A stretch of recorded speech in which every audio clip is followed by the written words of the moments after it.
안녕하세요. 반갑습니다. 오복음 TV와 함께하는 복음으로 보는 성경 창세기 16장입니다. 창세기 16장은 이스마엘이라는 주제를 말씀할 수 있습니다. 15장은 횃불 언약이라는 장인데 그곳에서 우리 하나님께서 아브라함에게 약속하시고 말씀하셨습니다. 16장은 그 이후에 있었던 이야기를 기록하고 있는데 1절을 보겠습니다. 아브라함의 아내 사레는 출산하지 못하였고 그에게 한 여종이 있으니 애굽 사람이요 이름은 하갈이라.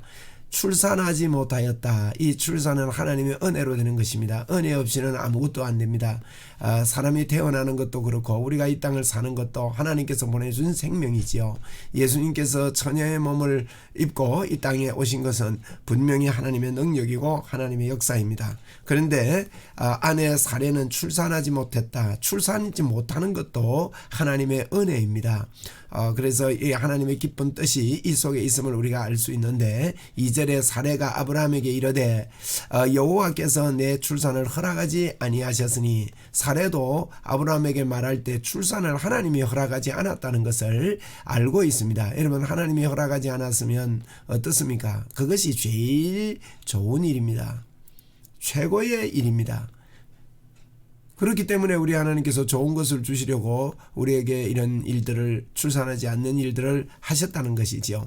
그런데 우리 사람의 생각은 그렇지 않다는 겁니다. 여러분, 저와 여러분이 당한 모든 일이 예수님 안에서 제일 좋은 일을 지금 달리고 있고 제일 좋은 시간과 제일 좋은 때를 우리는 맞이하고 있다는 사실을 믿어야 합니다. 어떤 일을 당하든지 간에 지금이 제일 좋은 때입니다. 여러분, 말할 수 없는 아픔과 어려움이 있다 할지라도 이것을 받아들이기 힘들는지 몰라도 그것이 제일 좋은 하나님의 인도이고 저와 여러분이 하나님의 사람이라면 하나님께서 반드시 우리를 사랑하시고 하나님께서 놀라운 계획을 가지고 계시다면 얼마나 주님 행복하고 얼마나 좋은 것입니까? 그런데 우리가 어려움이 있을 때마다, 아픔이 있을 때마다 참 아파하고 힘들어하는 것은 육신의 몸을 입고 있기 때문에 그런 죄의 법이 우리를 사로잡아 온다 할지라도 반드시 우리 하나님의 인도와 하나님의 확신이, 하나님의 역사가 있다는 것을 우리는 창세기 15장에 약속하신 하나님으로 말미암아 우리는 알 수가 있는 것이지요.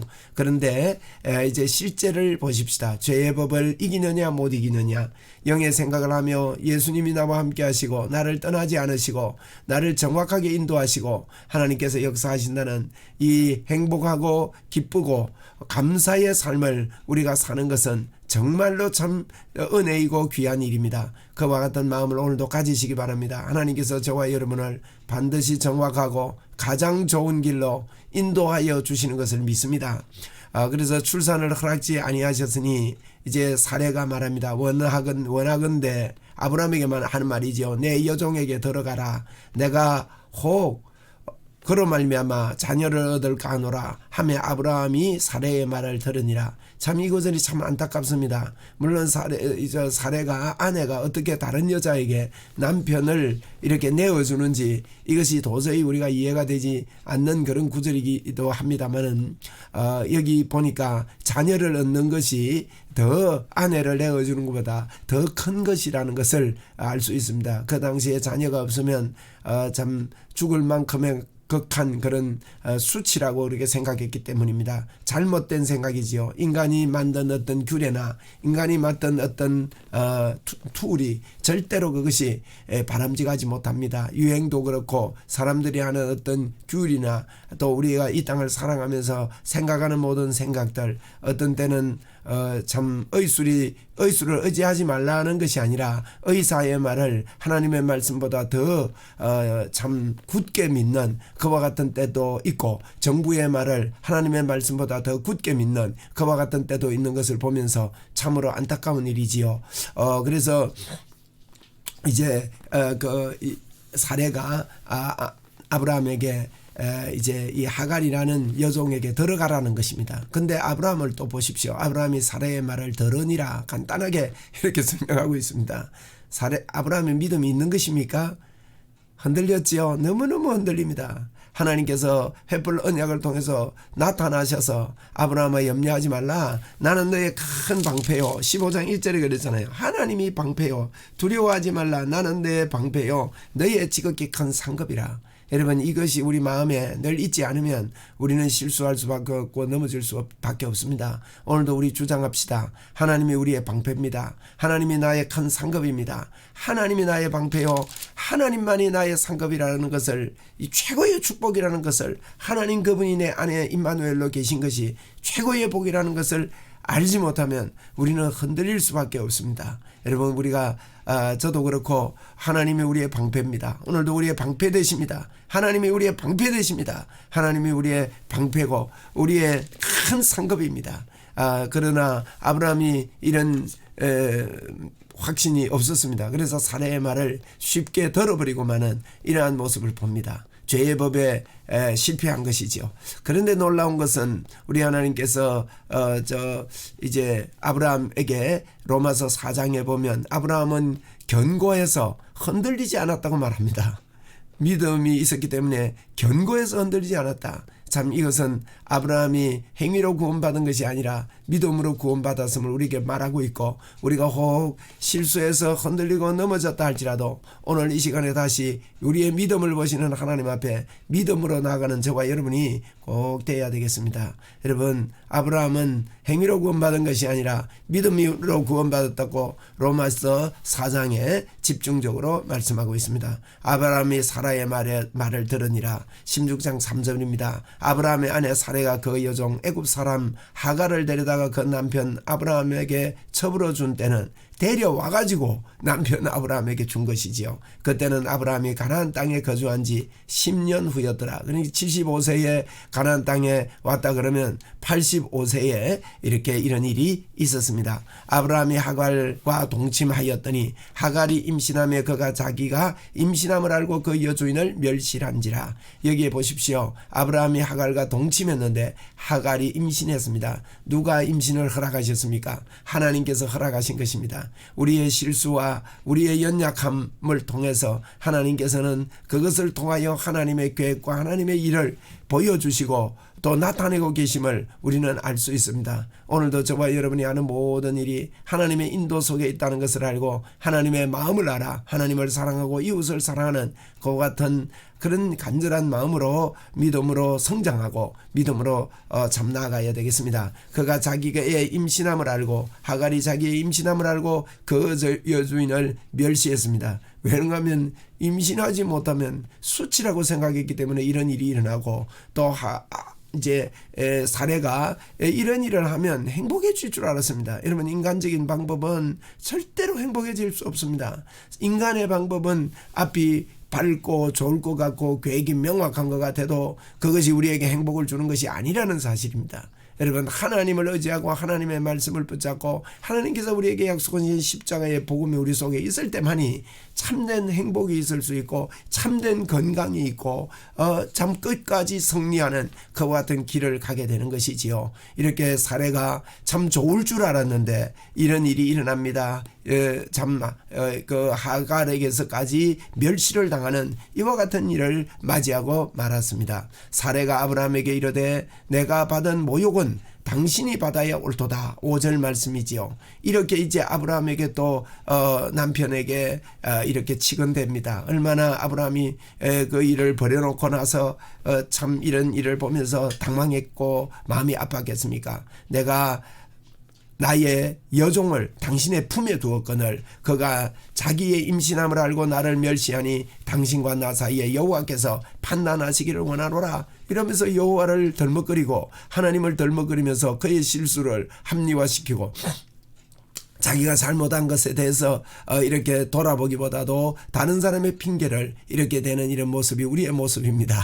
그래서 6절에 아브라함이 사라에게 이르되 당신의 여종은 당신의 수중에 있으니 당신의 눈에 좋을 대로 그에게 행하라. 왜? 본처는 자기 사라가 자기 아내이니까 이제 하갈이 이런 모습을 보면서 아브라함도 못마땅했다는 것이죠. 사라가 하갈을 학대하였더니 하갈이 사라 앞에서 도망가게 됩니다. 그러면 사례 앞에서 하갈이 도망가는데 7절에 여호와의 사자가 광야의 샘물 곁에 곧 길샘 곁에서 그를 만납니다. 하나님의 사자가 천사가 하갈을 만나준다는 사실이죠. 도망가는데 하갈을 하나님 만납니다. 이것을 보고 계시는 겁니다. 이 광경을 보고 계시는 것입니다. 그 불화의 광경도 보고 계셨습니다. 아브라함이 하는 일도 하나님은 안 보고 계신 게 아니었습니다. 보고 계셨습니다. 모든 상황을 보고 계셨습니다. 그래서 하나님께서는 하갈이 도망갈 때에 그를 만나 주셨습니다. 그리고 하갈에게 뭐라고 합니까? 사레의 여종 하갈아, 내가 어디서 왔느냐, 어디로 가느냐, 그에게 묻습니다. 그에게 말하게 합니다. 나는 내 점인 사레를 피하여 도망하나이다. 이게 기도 아닙니까? 하나님께서 물으시고 하나님께서 대답을 받으시는 이 기도를 서로 하는 겁니다. 여호와의 사자가 그에게 이르되 내 여주인에게로 돌아가서 그 수하에 어떻게 하랍니까? 복종하라고 말합니다. 여러분 갈라디아서에 보면 내어 쫓아라고 할 때가 있습니다. 하갈과 이스마엘을 내어 쫓아라고 할 때 있지만 지금은 하나님께서 돌아가서 복종하라고 하는 것입니다. 이 말은 무슨 말입니까? 여러분 이 이스마엘과 하갈이 율법을 상징하고 죄의 법을 상징하는데 죄의 법이 스스로 이렇게 빠져나가는 게 아니라 우리가 쫓아 보내야 되고 우리가 그것을 거부하고 의의 생각을 받아들여야 되고 은혜를 받아들이고 믿음을 받아들여야 된다는 것을 설명하기 위해서입니다. 이 부분은 뒤에 가서 다시 한번 다룰 수 있는 부분이니까 그때 다루도록 하겠습니다. 16장 10절에 여호와의 사자가 또 그에게 이르시되 내가 네 씨를 크게 번성하여 그 수가 많아 셀 수 없게 하리라. 꼭 아브라함에게 주셨던 약속과 비슷한 약속을 이렇게 하갈에게도 주는 것을 볼 수 있습니다. 그렇습니다. 우리 하나님은 사랑의 하나님이십니다. 하나님께서 아브라함만 택하고 하갈은 저주하고 다른 사람들은 아니고 주의 백성을만 택하고 그것이 아닙니다. 하나님의 사랑은 누구에게나 주어졌고 이 하나님의 사랑은 다른 사람에게도 편만하게 받아들이기만 하면 놀라운 하나님의 역사가 일어난다는 것을 우리는 꼭 기억해야 되겠습니다. 그리고 이 하갈은 율법의 상징을 낳은 분이기 때문에 율법도 나쁜 게 아니라는 겁니다. 하나님께서 이 율법을 통해서 많은 역사를 이루고 예수 그리스도께로 돌아오는 초등학문 모공학 선생으로 그렇게 사용하신다는 그런 의미이기도 합니다. 11절에 보니까 여호와의 사자가 또 그에게 이르시되 내가 임신하였은즉 보세요 아들을 낳으리니 그 이름을 이스마엘이라 하라. 하나님의 사랑을 보십시오. 아들을 낳을 것인데 이름을 미리 정해줍니다. 그 이름을 이스마엘이라 하라. 이는 여호와께서 네 고통을 들으셨습니다. 여러분 하나님께서는 그가 잉태한 그 아이까지도 사랑했고 이름까지도 지어주시고 또 이렇게 네 고통을 내가 들었다 이렇게 말씀하시는 이 놀라운 하나님의 이 모습 이스마엘이라 말은 하나님이 들으셨다는 거예요. 하나님이 들어주셨다. 하나님이 들어주셔. 오늘도 저와 여러분의 모든 것들을 우리 하나님이 들어주시고 하나님이 알고 계시고 하나님께서 기억하신다는 사실을 여러분 알고 우리 하나님을 의뢰합시다. 주여 하고 하나님을 부르고 하나님께 의탁할 때에 우리 하나님께서는 우리의 음성을 들으신다고 약속하셨습니다. 12절에 그가 사람 중에 들나귀같이 되리니 그의 손이 모든 사람을 치겠고 모든 사람의 손이 그를 칠지며 그가 모든 형제와 대항해서 살리라 하니라. 이 이스마엘이 어떻게 살 것을 이야기하고 있는데 이것은 신약의 율법이 여러분 모든 사람을 치게 되지 않습니까? 율법으로 의롭게 될 사람은 아무도 없습니다. 율법으로 하나님 앞에 나올 사람은 아무도 없습니다. 그런 그 예표로 모든 사람을 치겠고 모든 사람의 손이 그를 칠지며 율법을 배반하고 율법을 지킬 수 있는 사람은 이 땅에 아무도 없다는 그와 같은 그 뜻으로 이러한 그림자로 이렇게 이스마엘을 하나님께서 사용하고 설명하는데 또 이렇게 쓰고 계심을 갈라디아서를 볼 때 우리는 알 수가 있습니다. 13절에 하갈이 자기에게 이르신 여호와의 이름을 나를 살피시는 하나님이라 하였으니 이는 내가 어떻게 여기서 나를 살피시는 하나님을 배웠는고 그러면서 감격하는 것이죠. 하갈이 감격하고 이제 돌아갔습니다. 이러므로 그 샘을 브엘라헤로이라 불렀으니 그것은 가데스와 베레 사이에 있더라. 나를 살리시는 나를 살피시는 하나님의 우물이다. 브엘라헤로이라는 이런 이름을 붙였습니다.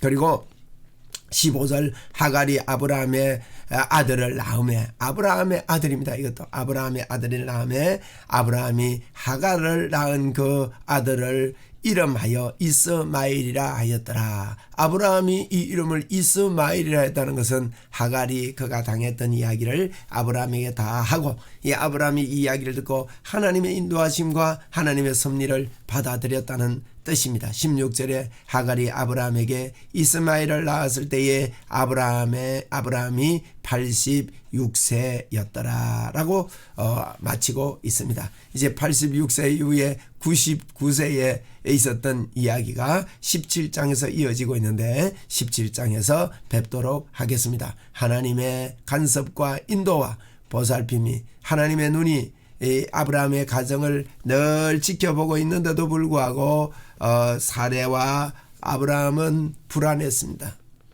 염려가 많았습니다. 그렇기 때문에 인본주의를 쓰게 됐고 또 다른 방향으로 가게 됐지만 하나님께서 이것을 합력하여 선을 이루셨습니다. 그러나 우리가 아무렇게나 이렇게 살아가도 된다는 그런 의미의 말씀이 아니라 하나님의 눈이 우리를 늘 보고 계시기 때문에 하나님을 의뢰하고 하나님의 신실하신 약속을 붙잡고 그렇게 하나님의 기쁨으로 이 땅을 능력으로 사는 저와 여러분이 되어야 되겠습니다. 또 뵙겠습니다. 감사합니다.